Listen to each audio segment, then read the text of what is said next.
दोस्तों आज की इस वीडियो में हम आपको बताने वाले हैं कि बोर्ड परीक्षा में बिना पढ़े कॉपी कैसे लिखें और बिना पढ़े 400 नंबर कैसे लाएं। तो आपको यह वीडियो आपको देखना बहुत ही ज़्यादा ज़रूरी है, ठीक ना।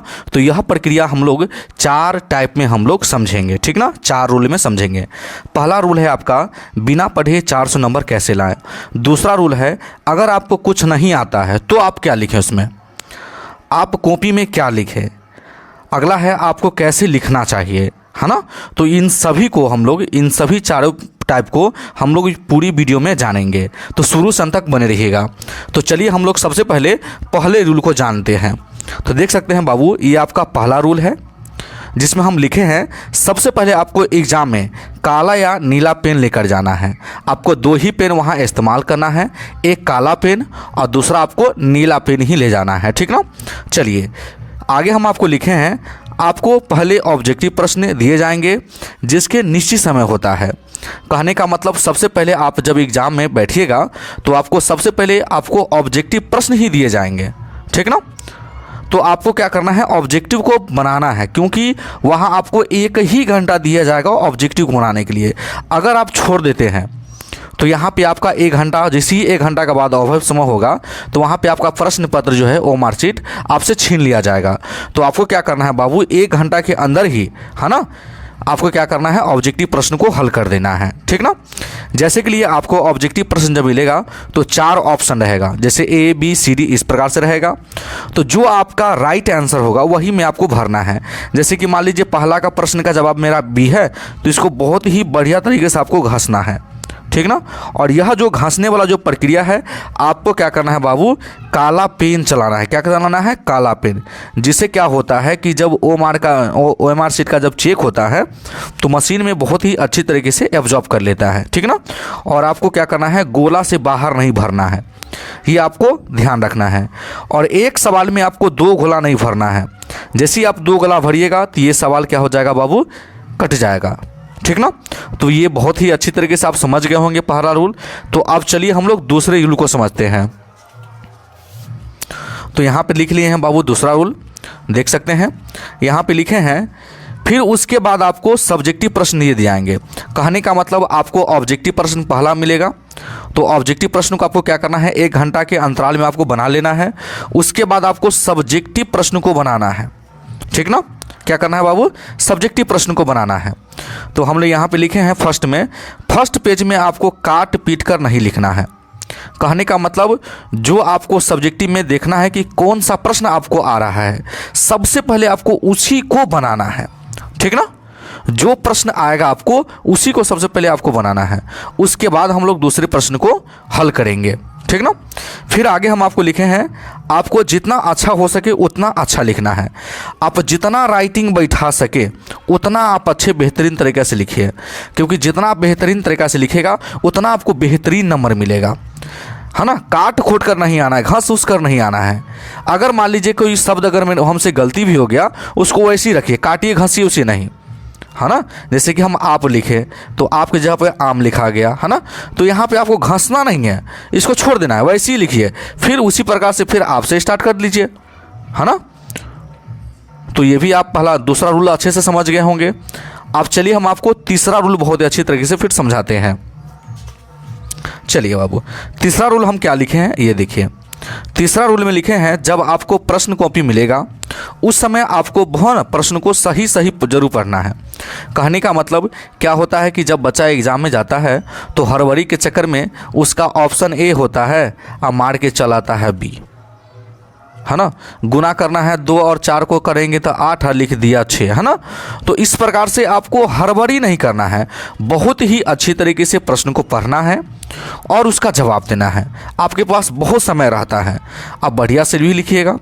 चलिए अगला पॉइंट हम नोट में लिखे हैं, कॉपी लिखते समय आपको उसमें गलत शब्द, जैसे कि कोई, है ना, गाना लिख देता है, गाली लिख देता है, ये शब्द नहीं आपको लिखना है। अगर ये सब आप लिखते हैं तो आपको फेल होने से कोई नहीं रोक सकता है, ठीक ना।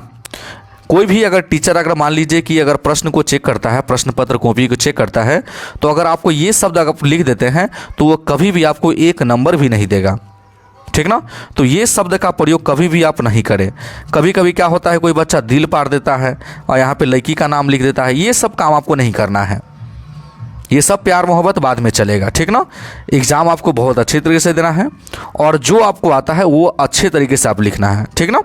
चलिए आगे हम समझेंगे और ये आपके लिए बहुत महत्वपूर्ण रूल है और ये आपको बहुत ही बारीकी से समझना है। तो यहाँ पे हम लिख दिए हैं रूल 4 और लिखे हैं महत्वपूर्ण जानकारी। और यही आपका सवाल है कि सर कॉपी कैसे लिखें, है ना। यही ना आपका प्रश्न है कि सर बिना पढ़े कॉपी कैसे लिखें। बाबू आप साल भर में कुछ ना कुछ तो पक्का ही पढ़े होइएगा, ये तो ज़रूर है। तो जो आप पढ़े हैं, है ना, तो आपको सवाल देखना है कि जैसे मान लीजिए 1 से लेके मान लीजिए 25 गो प्रश्न हैं, चाहे मान लीजिए कि 1 से लेके 20 प्रश्न हैं, है ना। आपको पक्का है कि 20 गो में से कोई ना कोई प्रश्न आपको ज़रूर आता होगा। साल भर में तो आप कुछ ना कुछ ज़रूर पढ़ ले होइएगा आप, क्या ऐसा तो नहीं है कि नहीं कुछ पढ़ ले होइएगा आप, है ना। तो 20 में से 1 से लेके 20 प्रश्न हैं, कोई ना कोई प्रश्न आपको ज़रूर आता होगा। तो जो प्रश्न आपको आ रहा है उसको आपको सही सही लिखना है, ठीक ना। अब हम समझेंगे कि कोई प्रश्न सर नहीं आ रहा है तो उसको कैसे लिखें। तो देखिए बाबू, इसके लिए बहुत आसान शब्द है। जैसे कि मान लीजिए कि ये मेरे पास कोई प्रश्न पत्र है, ये समझ सकते हैं कि सामाजिक विज्ञान का प्रश्न पत्र है। तो आप देख सकते हैं कि आपको हम एक सब्जेक्टिव प्रश्न दिखाते हैं, ठीक ना। उससे आपको बहुत नॉलेज मिलेगा और आप बहुत ही अच्छे तरीके से, है ना, प्रश्न को बनाकर भी आइएगा। जैसे कि यहाँ पे मेरा प्रश्न है, मेटरनिक व्यवस्था का, है ना, उद्देश्य क्या था। कार्ल मार्क्स के ऐतिहासिक भौतिकवाद के परिभाषित करें, ये प्रश्न है।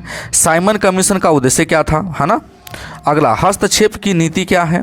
स्वराजद दल की क्या उपलब्धियां हैं।